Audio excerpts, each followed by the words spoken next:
사도신경으로 우리의 신앙 고백하도록 하겠습니다.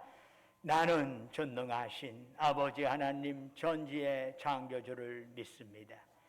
나는 그의 유일하신 아들 우리 주 예수 그리스도를 믿습니다. 그는 성령으로 잉태되어 동정녀 마리아에게서 나시고 본디오 빌라도에게 고난을 받아 십자가에 못 박혀 죽으시고 장사된 지 사흘 만에 죽은 자 가운데서 다시 살아나셨으며 하늘에 오르시어 전능하신 아버지 하나님 우편에 앉아 계시다가 거기로부터 살아있는 자와 죽은 자를 심판하러 오십니다. 나는 성령을 믿으며 거룩한 공교회와 성도의 교제와 죄를 용서받는 것과 몸의 부활과 영생을 믿습니다. 아멘. 자리에 앉으셔서 찬송가 40장 부르겠습니다.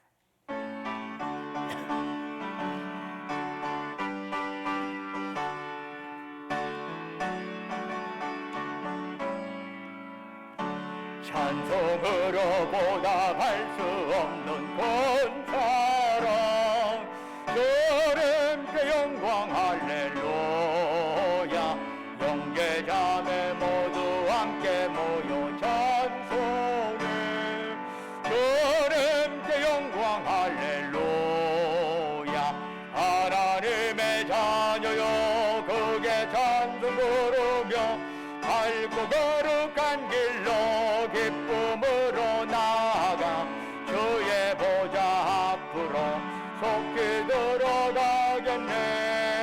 주님께 영광 할렐루야. 우리 받은 주님 은혜 한량 없도다. 주님께 영광 할렐루야. 기쁜 찬송 부르면서 전국 가겠네. 주님께 영광 할렐루야.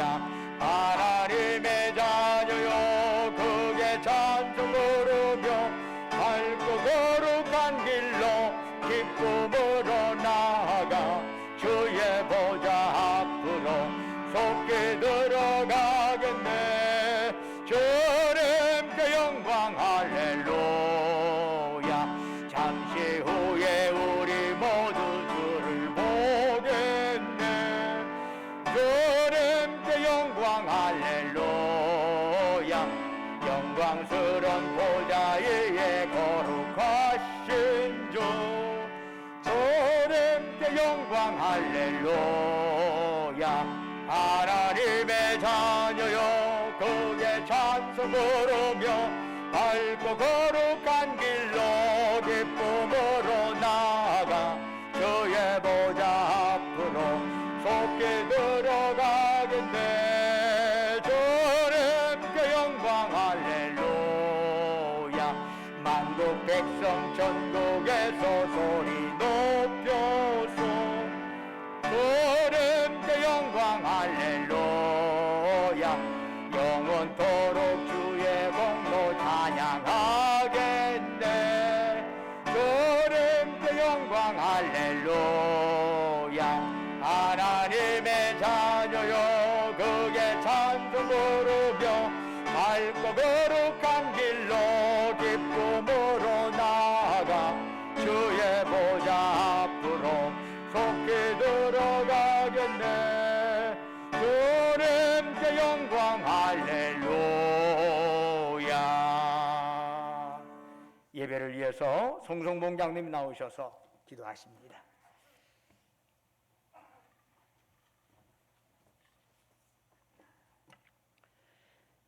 자비로우시고 은혜가 풍성하신 하나님 아버지, 날마다 우리에게 힘과 능력을 주시며 평강을 주시니 감사하고 찬양드립니다.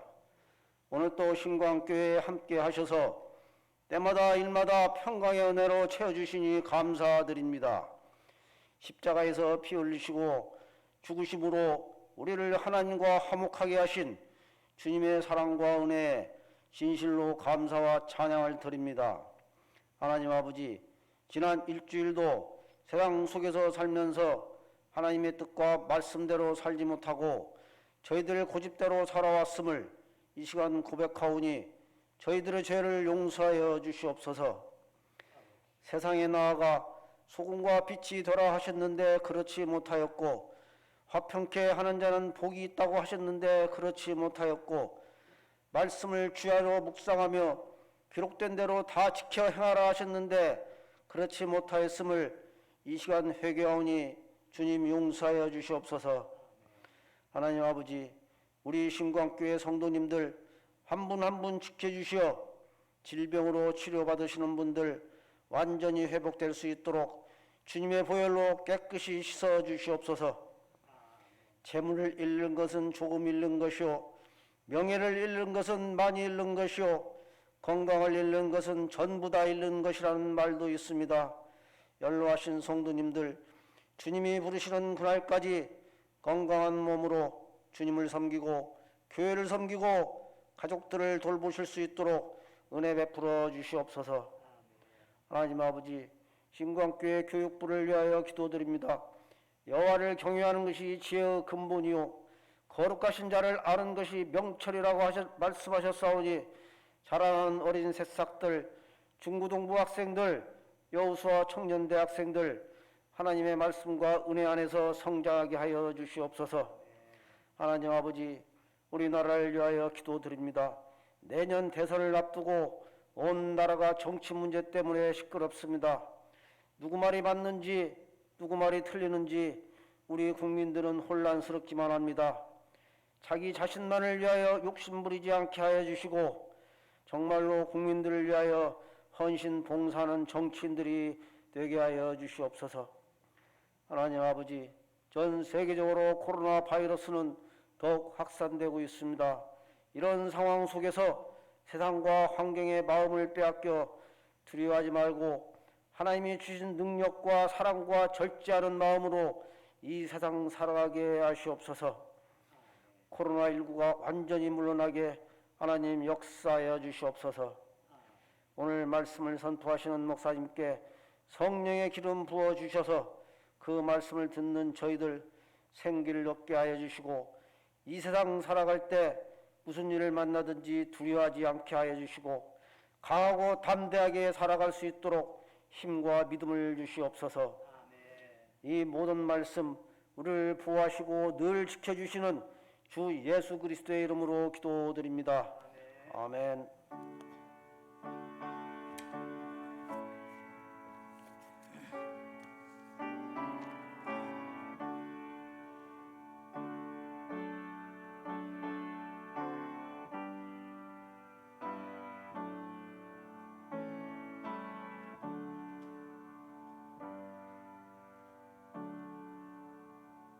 할렐루야. 우리 좌우에 있는 형제 자매들 향해서 사랑 인사 나누겠습니다. 주님의 이름으로 사랑합니다. 샬롬. 주님의 이름으로 사랑합니다. 만나 뵈서 반갑습니다. 주님의 이름으로 사랑합니다.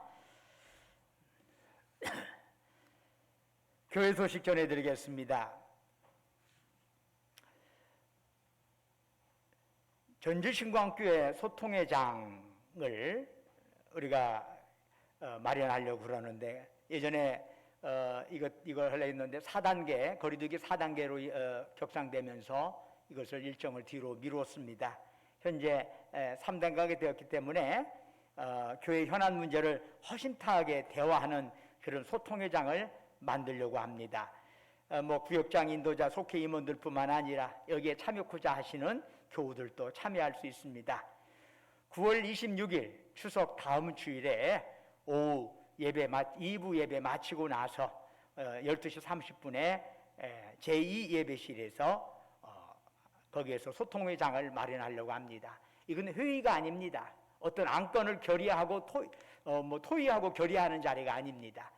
코로나 이후에 전반적으로 교회 시스템이 많이 달라졌습니다. 그리고 거의 여러 가지 오후 예배라든가 등등의 여러 가지 예전 같지 않고, 이런 부분에 대해서 어떤 회의가 아니라 어떤 안건을 통과시키는 것이 아니라 여러분들의 다양한 의견들을, 그리고 다양한 아이디어를 내놔서 우리 신광교회에 가장 걸맞는 형태로 어떻게 하면 나갈 건가 하는 서로 간의 의견을 모아서 좀 더 그것을 차후에 교회 정책에 반영하려고 그럽니다. 여러분들이 교회를 사랑하는 마음으로 9월 26일에 많이 참여하셔서 거기에 의견을 주시면 고맙겠습니다. 또 하나, 여호수아의 밤이 10월 9일에 토요일에 여호수아의 밤이 있습니다. 우리 여호수아에서 요즘 날마다 모여가지고 찬양 연습하고 이거 여러 가지 드라마 연습하고 이런저런 거 연습을 많이 합니다. 그래서 참으로 자기들이 갖고 있는 그 재량을 모아서 하나님께 영광을 돌리는 여호수아의 밤을 만들었습니다. 10월 9일 날 오후 6시부터 한 1시간 30-40분 정도 할 예정입니다. 어디서 하냐면 성교교육관에 비전센터 거기에 옥상이 있죠? 옥상에 거기서 할 예정입니다. 음악과 춤과 드라마와 사랑과 감사가 있는 밤이 될 것입니다. 이를 위해서 여호수아에서 한두 가지 준비 작업을 한다고 합니다. 첫 번째는 모든 분들이 다 참여할 수는 없어요. 우리 교우들이 어차피 코로나 거리두기 단계가 있고 이것이 또한 하나의 변수가 되기는 합니다. 거리두기 단계가 계속 4단계 우회로 격상이 되면은 이런 여호수아의 밤이 쉽지 않거든요. 이를 위해서 여러분들이 많이 기도해 주시고 또 여기에 참여하실 수 있는 분들도 제한을 두기 위해서 티켓 발매를 한다고 합니다. 이게 첫 번째, 그걸 통해서 몇 명 오시는가 정확하게 알고 거기에 필요한 형태의 음료라든가 음식을 준비한다고 합니다. 여러분들이 이 티켓 발매에 적극적으로 잘 참여해 주시면 감사하겠고요. 또 하나, 두 번째로 비용 조달을 위해서 교회 마당에서 과자와 음료를 판매한다고 합니다. 그걸 판매해 가지고 여호수아 밤을 위한 비용을 만들어 주니까 여러분들이 많이 사주시고 또 격려해 주시면 감사하겠습니다. 비택장로 교육 계속 진행 중에 있습니다. 다음 주에는 새벽 우리 추석 연휴가 된단 말이죠. 월화수가 다음 주 추석 연휴인데 주일에 새벽 이슬학교도 다음 주 19일에는 부모님들과 함께 연합으로 여기에서 2부 예배 때 참여하도록 하겠습니다. 유념해 주시길 바랍니다. 나머지는 주보를 참조해 주시고 찬송가 543장 부르시면서 하나님께 예물 드리겠습니다.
예수제합니다.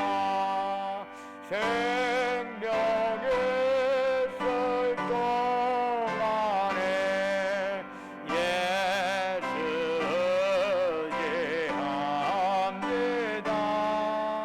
전국 올라가도록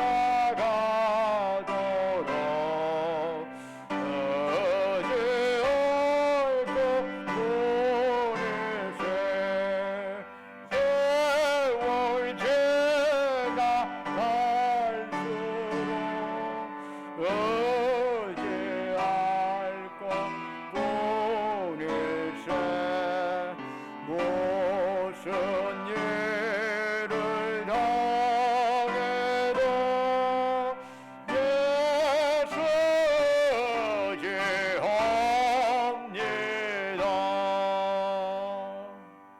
은혜와 사랑이 충만하신 아버지 하나님, 거룩한 성의를 저희들에게 허락하시고 이 아침 주의 전에 나와서 이처럼 주께 예배드릴 수 있도록 저희들의 몸과 마음을 이곳으로 지금까지 보살피시고 인도하신 주님, 이 시간 저희들 주님을 앙망하면서 우리의 마음과 뜻과 정성과 힘을 다해 주께 예배드리오니 이 시간 오직 주님만이 우리가 드리는 찬양, 영광 홀로 받으시옵소서.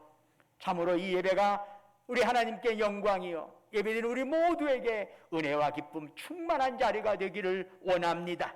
고개 숙인 주의 백성들에게 이 시간 성령으로 충만하게 역사하여 주셔서 우리의 얽히고 설킨 문제가 예배를 통해서 해결받게 하여 주옵시고 우리의 연약한 영과 육이 예배를 통해서 강건해지게 하옵소서.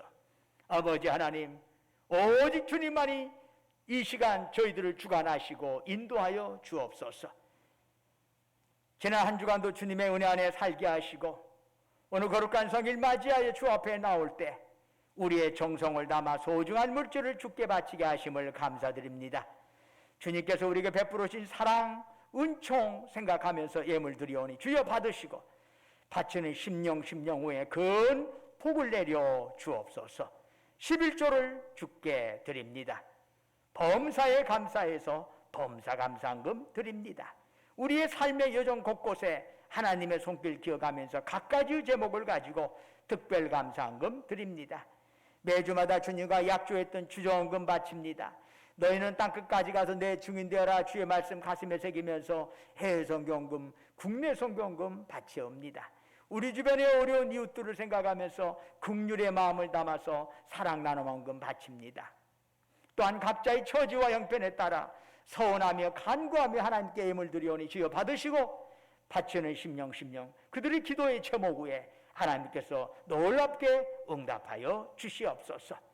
특별히 지금까지 저희 전주신과교를 보살피시고 인도하신 주님, 이 급변하고 새롭게 회오리치는 이러한 세상 속에서 우리 신광교회가 더욱더 적절하게 대응하여 빛과 소금의 역할을 감당할 수 있는 교회가 되기를 원합니다. 이를 위하여 우리 모든 교회 지체들, 교우 지체들이 하나님 말씀에 뿌리 내리게 하여 주옵시고 그리하여 깊이 뿌리 내릴 때 좌우로 흔들리지 아니하고 오직 주님의 몸된 교회로서의 역할을 감당할 수 있을 줄로 믿습니다. 주께서 함께 하시고 붙잡아 주시옵소서. 아버지 하나님, 특별히 우리 교회 여러 시설의 노후화로 인하여 주님 앞에 작정하며 시설 언급하는 자우에게도 하늘의 복으로 가득 채우시옵소서. 특별히 꽃으로, 목소리로, 몸으로 여러 형태로 이름도 없이 빛도 없이 헌신하고 헌물하는 저들을 기억하시고 그들의 섬김 받으시고 하늘 상급 가득 채워 주시옵소서. 특별히 예물 쓰이는 곳곳마다 오직 복음의 역사만 왕성하게 나타나게 하시고 주님 영광만 드러나게 하옵소서. 우리가 이 땅에 살아가는 동안에 물질이 없어 고통당하는 일이 없게 하옵소서. 행여 물질로 인하여 교만하지도 않게 하옵소서. 주신 물질, 주신 생명, 주신 건강, 주신 은사 가지고 주께서 우리 영혼 다시 부르시는 그날까지 이 땅에 살아있는 동안에 죽도록 하나님께 충성하며 이웃을 섬기며 나누며 살아가게 하옵소서. 우리 주 예수 그리스도의 이름으로 간절히 기도드립니다. 아멘. 오늘 주시는 하나님의 말씀은 요한복음 12장 9절에서 19절까지의 말씀입니다. 신약성경 167쪽입니다.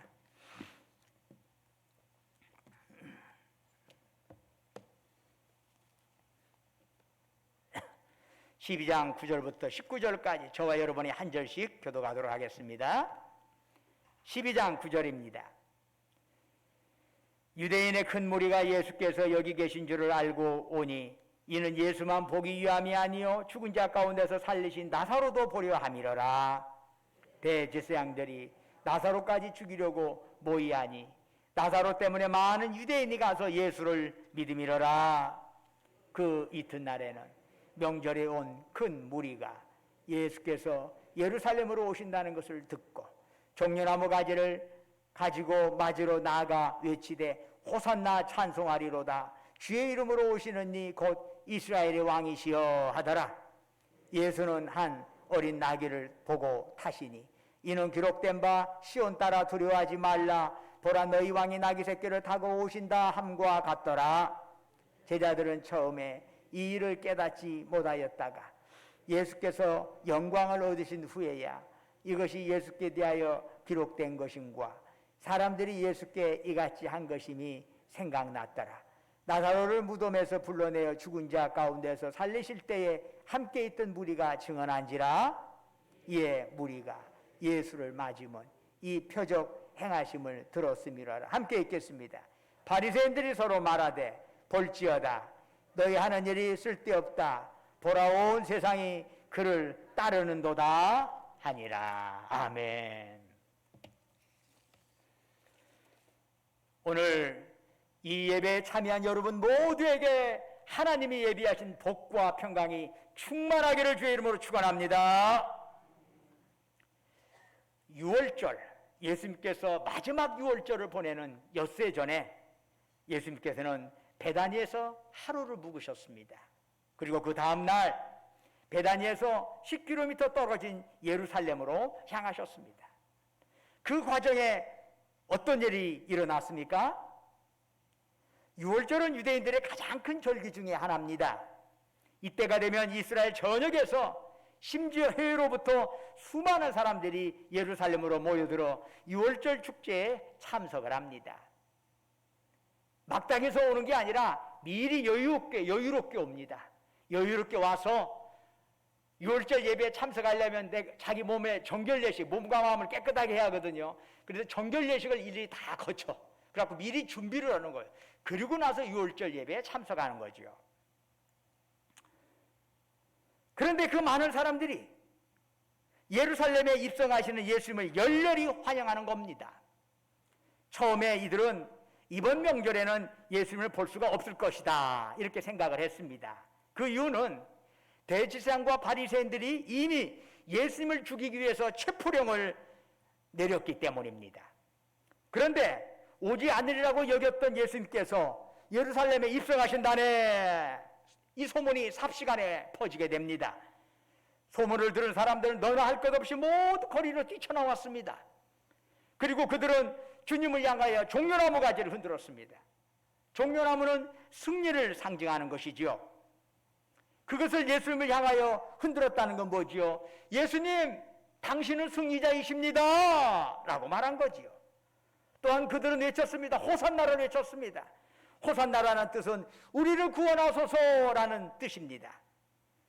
즉 그들은 예수님을 향하여 당신은 구원자이십니다 라고 고백을 한 것입니다. 또한 그들은 예수님을 향하여 당신은 이스라엘의 왕이십니다 라고 외쳤습니다. 마태복음 21장 10절을 보면 이때 온 예루살렘이 소동했다고 밝히고 있습니다. 예수님을 향한 무리들의 환호가 그만큼 열광적이었던 거죠. 요한복음 12장 19절에서 바리새인들은 온 세상이 그를 따르는도다 라고 말할 정도였습니다. 이미 대제사장과 바리새인들은 예수님에 대한 체포령을 내려놓고 있었습니다. 자신들의 정치적, 사회적, 종교적 기득권을 뿌리채 뒤흔들 수 있는 예수님을 미리 없애버리자는 겁니다. 그런데 이렇게 무리들이 예수님에 대해서 열광을 하니 자신들의 계획이 물 건너갔다는 푸념입니다. 그런데 그런 환호의 물결 속에서 좀 이상한 모습이 보입니다. 예수님과 그를 따르는 제자들의 행색이 있죠. 예수님께서는 지금 나귀를 타고서 예루살렘에 입성하십니다. 나귀는 말처럼 빠르거나 당당하지 않습니다. 그래서 말은 전쟁에 사용된다든가 아니면은 군인들이 전쟁에서 승리하고 돌아올 때 말을 타고 도성에 입성을 합니다.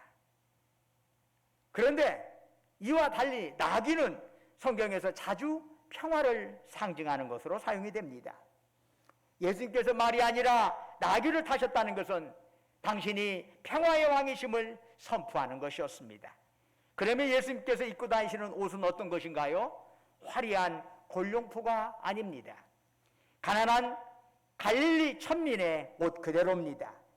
또한 예수님은 화려한 문양이 새겨진 가죽 안장에 앉으신 것 아닙니다. 남루한 제자들의 겉옷을 안장 삼고 계십니다. 예수님이 타신 나귀가 걸어가는 길 위에는 붉은색의 양탄자가 깔려있지 않았습니다. 마태복음 21장을 보면 종려나무 가지들 그리고 무리들이 벗어놓은 겉옷들이 길거리에 난무하고 있었습니다. 예수님 뒤로는 의관을 정지한 만족의관이 아니라 갈릴리에서 물고기 잡던 비난한 몰골의 제자들이 그 뒤를 따랐습니다. 아무리 눈을 심고 보아도 그것은 상식적으로 생각하는 왕의 행렬일 수가 없어요. 만일 정신 나간 사람들의 짓이 아니라면 이것은 그야말로 웃기는 코미디일 것입니다. 하지만 예루살렘에 모여든 무리들은 그 행렬을 보고 웃긴다고 박장대소를 하거나 비웃은 것 아닙니다. 그들은 행렬 제일 앞을 걸어가시는 예수님을 향하여 당신은 승리자이십니다. 당신은 우리의 구원자이십니다. 당신은 이스라엘 왕이십니다. 라고 목이 터져라 외친 겁니다. 그들은 예수님을 진정으로 환영했습니다. 그런데 여기에서 한 의문이 생깁니다. 많은 무리들은 예수님과 제자들의 이 행색이 참으로 볼품없음에도 불구하고 어떻게 그렇게 열광할 수 있었을까? 그들이 정말 예수님의 실상을 바로 알고 바로 믿었기 때문이었을까? 이에 대해서 요한복음 12장 17절 이하는 다음과 같은 사실을 밝히고 있습니다. 나사로를 죽음 무덤에서 불러내어 죽은 자 가운데서 살리실 때에 함께 있던 무리가 증언한지라. 이에 무리가 예수를 맞으면 이 표적 행하심을 들었음이로라. 몇 주 전 예수님께서 죽은 지 나흘이나 된 나사로를 무덤으로부터 살려내셨습니다. 바로 그 현장에 많은 유대인들이 있었습니다. 나사로를 살려낸 사건은 은밀하게 몇 명만 놓고 이루어진 사건이 아니라 많은 유대인들이 이미 거기에 그 자리에서 함께 그걸 보았던 거지요. 이런 놀라운 사건을 목격한 유대인들은 가만히 있을 수가 없죠. 여기서 이야기하고 저기서 이야기하고 죽은 나사로가 살아났어. 죽은 나사로가 살아났어. 그 소문은 순식간에 10km 떨어진 예루살렘으로 퍼져갔습니다. 예루살렘의 많은 무리들이 그토록 예수님께 열광했던 것은 그들이 나사로의 표적에 관한 소문을 들었기 때문이었습니다. 다시 말하면 그들이 예수님을 환영한 것은 예수님이 길이요 진리요 생명이기 때문에 하나님의 아들이기 때문이 아니었습니다. 오히려 그들을 감동시킨 것은 예수님의 놀라운 능력, 죽은 자를 살려내신 예수님의 신통력, 그것 때문이었습니다. 그 신통력 때문에. 그런 능력을 가진 자라면은 능히 그들의 욕망을, 그들의 기대를 능히 채워줄 수 있을 것이라고 믿었기 때문입니다. 로마 제국을 무찌르고 로마의 빌부터 권력을 유지하는 헤롯 가문도 처단할 수 있다고 생각했습니다. 또한 예수님은 자신들을 경제적으로 풍요롭게 해줄 수 있다고 예수님 그런 능력을 가진 분이라고 사람들은 믿었던 겁니다. 즉 그들이 그토록 열광한 것은 예수님의 실상이 아니라 그들의 욕망과 기대가 빚어낸 허상이었던 것입니다. 예수님께서는 인간의 근원적인 문제, 죄로부터의 구원을 위하여 이 땅에 오셨습니다. 그러나 무리들은 로마로부터의 구원, 빈곤으로부터의 구원을 우선적으로 생각하면서 예수님께 기대감을 가졌습니다. 그러나 예루살렘으로 입성하신 예수님은 그들의 욕망과 기대감을 전혀 채워주지 않으셨습니다. 그들의 기대와는 전혀 다른 방향으로 나가셨습니다. 그러자 그들은 예수님에게 불만을 갖게 되었고, 더 나아가 자신들의 기대에 부응하지 않는 예수님으로부터 배신감을 느꼈습니다. 정작 예수님은 자신의 약속해놓고 그 누구도 배신한 적이 없습니다. 하지만 무리들은 자신들의 욕망과 기대감이 빚어낸 허상에 집착하다 보니까 그에 미치지 못하는 예수님에 대해서 화가 난 것이죠. 그런 상황에서 그들은 다시 한번 외쳤습니다. 예수님을 십자가에 못 박으시오! 주님을 향하여 목이 터져라 호산나, 당신은 승리자입니다, 당신은 구원자입니다, 당신은 이스라엘 왕입니다라고 환호한 지가 불과 닷새 지나서 그들은 예수님을 십자가에 못 박으시오! 엄청난 반전이 일어난 겁니다. 이거 참으로 기가 막힌 일이 아닐 수가 없어요. 어떻게 이렇게 180도 뒤바뀌어지냐 이 말이에요. 그런데 예수님께서 예루살렘에 입성하실 때 그 마음이 요동치는 자들은 이 백성들만이 아니었습니다. 유대교의 지도자들, 대제사장과 바리새인들 심장 역시 빠르게 두근거렸습니다. 어떤 이유에서 그럴까요? 예수님께서 예루살렘으로 입성하시기 전날 베다니에서 머무셨지요. 그곳은 예수님이 죽은 지 나흘째 된 나사로를 살려낸 곳입니다. 많은 사람들은 나사로를 살려내신 예수님이 오셨다는 소문을 듣고 베다니로 몰려들었습니다. 왜 그런가요? 요한복음 12장 9절에 의하면 예수님을 뵈려는 것은 물론이고 또한 죽은 자 가운데서 살아난 나사로를 그들의 눈으로 확인하고 싶어서였습니다. 바로 이 일로 인하여 대제사장과 바리새인들의 심경이 매우 날카로워졌습니다. 그들은 많은 유대인들이 나사로의 일로 예수를 따르게 될 것이며 그렇다면 자신들의 위치가 협소해질 것을 우려한 거지요. 결국 이들은 자신들의 자리를 보존하기 위하여 예수님을 잡아 죽이기로 결의합니다. 뿐만 아니라 죽음에서 살아난 나사로까지 없애버릴 것을 모의했습니다. 증거조차 없애버리자는 거지요. 그들은 자신들의 목적을 위하여, 자신들의 욕망을 위해서 하나님의 뜻에 눈을 감았습니다. 죽음을 이긴 부활 사건을 억지로 덮으려 했습니다. 예수님께서 나사로를 무덤에서 살리신 사건은 은밀하게 이루어진 것이 아닙니다. 많은 유대인들이 그 현장에 있었고 나사로가 그 무덤에서 살아나 걸어 나온 것을 목격하였습니다. 그 현장에 있던 사람 중 하나가 대제사장과 바리새인들을 찾아가 자기가 목격한 사실을 알렸을 때 그들의 첫 반응은 어떤 것이었습니까? 요한복음 11장 47절은 이렇게 보도하고 있습니다. 이에 대제사장들과 바리새인들이 공회를 모으고 이르되 이 사람이 많은 표적을 행하니 우리가 어떻게 하겠느냐?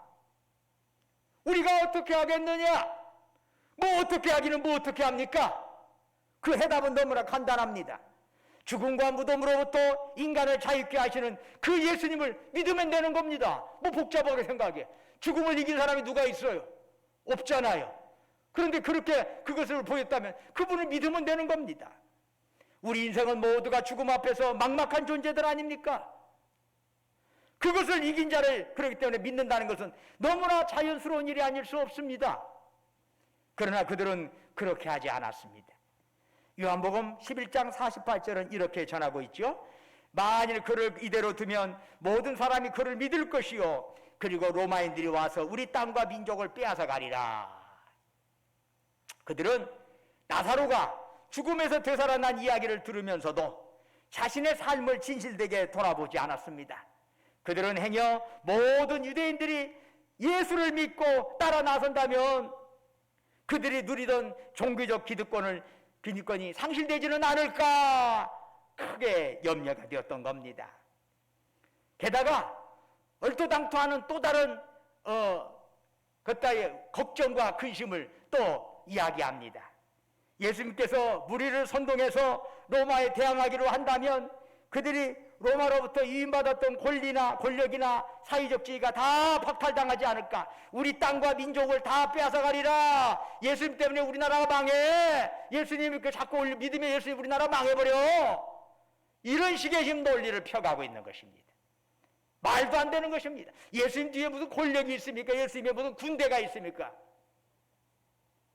그런데도 과대평가해서 예수가 계속 저렇게 승승장구하면 이 나라 망해. 이런 유언비어를 그들은 퍼뜨렸던 겁니다. 결국 유대계 지도자들은 자신들의 욕망과 자리에 연연하느라 죽은 자를 살려내신 예수님을 온전히 받아들이지 못한 겁니다. 그럴 기회가 있었지만 그들은 그 기회에 합당한 응답을 하지 못했던 거지요. 예루살렘으로 입성하시는 주님을 보면서 호산나를 외치며 환호하던 백성들이 있어요. 그리고 그 모습을 견디지 못하고 예수님을 죽이려고 모의하는 대제사장과 바리새인들이 있어요. 이 백성들과 대제사장과 바리새인들 외관상으로 볼 때는 정반대의 사람들처럼 보여. 하나님 예수님에 대해 환호하지만 하나님 예수님을 죽이려고 하는 거니까. 그러나 한 껍질만 벗기고 속을 들여다보면 둘 사이에 본질적인 차이가 없다는 사실을 발견하게 됩니다. 그들은 모두 예수님을 오해하고 있는 거예요. 자신들의 욕망과 기대감으로 빚어낸 예수님의 허상을 붙잡고 있었던 것이요. 결국 닷새 후에 예수님을 십자가에 못 박는 일에 대제사장과 바리새인들만 참여한 것이 아니지요.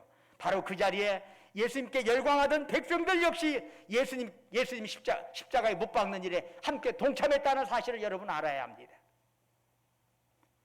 예수님께서는 하나님을 알지 못하는 자들에 의해서 돌아가신 것이 아닙니다. 메시아를 믿지 않는 자들에 의해서 못 박히신 것이 아닙니다. 누구보다도 하나님을 잘 안다고 열심히 믿는다고 저보하던 자들, 누구보다도 교회를 사랑한다고 성전을 사랑한다고 하던 자들, 그러나 메시아의 허상을 붙잡고 있는 자들에 의해서 주님은 죽임을 당하신 겁니다.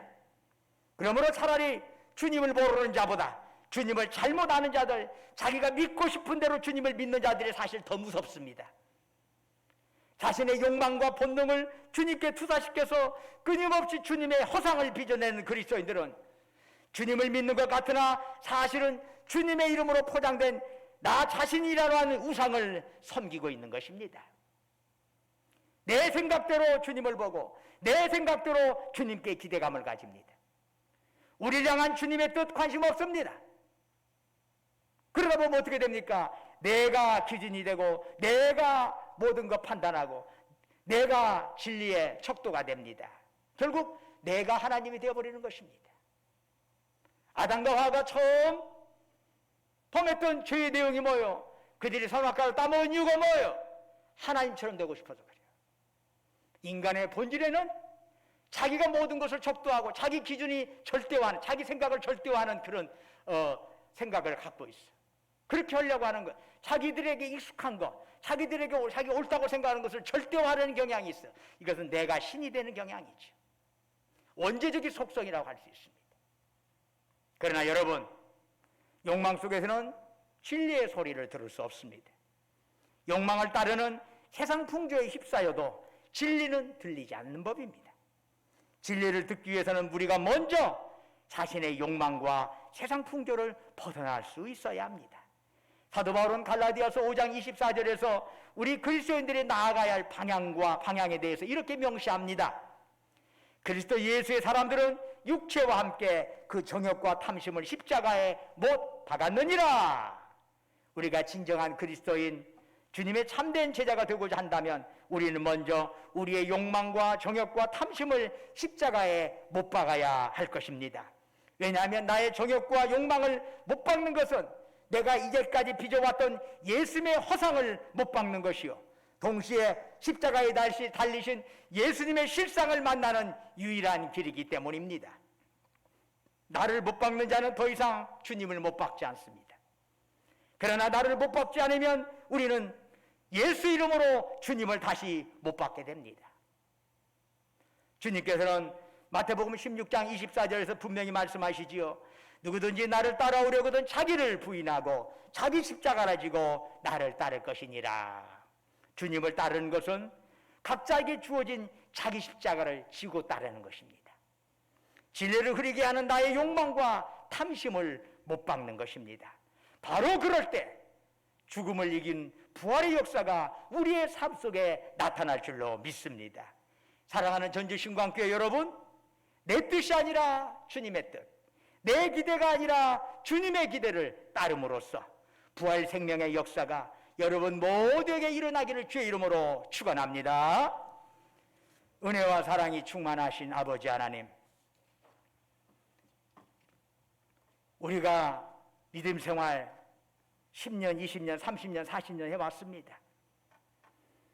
그러나 우리는 자칫 잘못하면 내 욕망과 기도가 만들어낸 예수님에 대한 허상을 붙잡고 살아가는지도 모르겠습니다. 원하옵건대 내 생각이 아니라 주님의 생각, 내 뜻이 아니라 주님의 뜻, 내 기쁨이 아니라 주님의 기쁨으로 나아가게 하옵소서. 예수님 이름으로 기도드립니다. 아멘. 다 같이 일어나셔서 찬송가 620장 2절 부르겠습니다.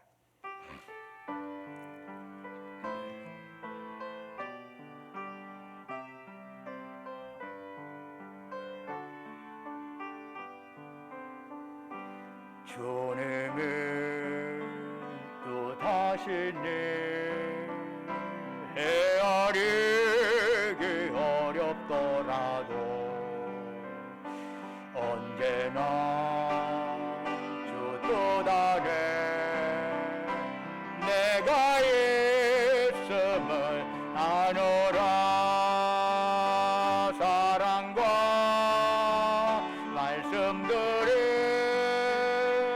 나를 더욱 새롭게 하니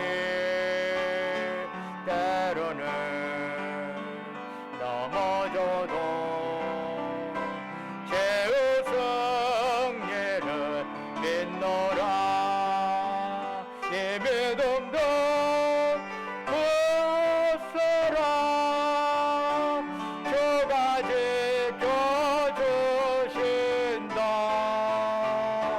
어두운 밤에도 주의 밝은 빛 인도하여 주신다. 이 믿음도 굳세라. 주가 지켜주신 어두운 밤에도 주의 밝은 빛 인도하여 주신다.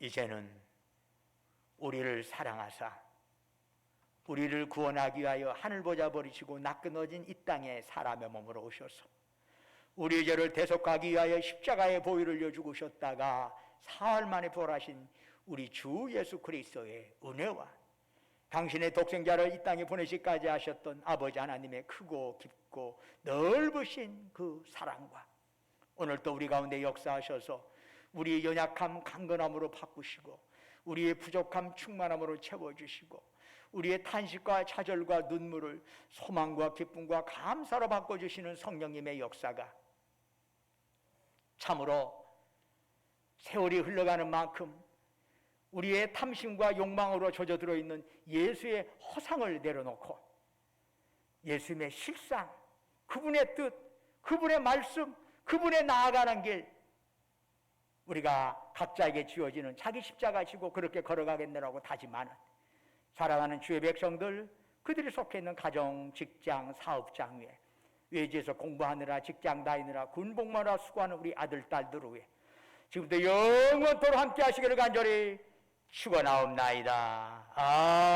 아멘.